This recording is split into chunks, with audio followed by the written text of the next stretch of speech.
Baru sekitar 1 bulan terpasang, sebanyak 15 pagar pembatas di pedestrian Jembatan Ampera Palembang hancur dan mengalami rusak parah akibat ditabrak mobil pickup.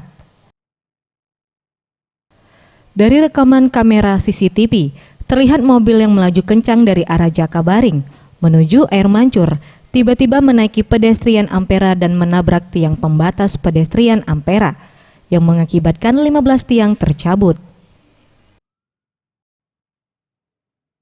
PPK Jembatan Metropolis BBPJN 5, Suwarno mengatakan, diduga tabrakan tersebut akibat ulah sopir yang mengantuk.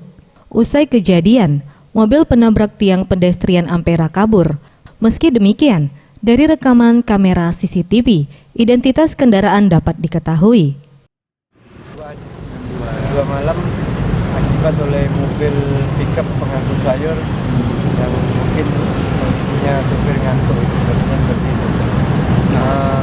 Kerusakannya ada 15 titik yang lepas, 2 titik yang bengkok. Ini akan kami perbaiki. Ini akan dilaporkan ke polisi atau bagaimana? Ya, laporkan ke wali kota, misalnya ke Kapolres. Pihak BBPJN akan langsung memperbaiki tiang pembatas yang rusak dan melaporkan kejadian tersebut ke Polresta Palembang untuk ditindaklanjuti. Faisal, Sriwijaya TV.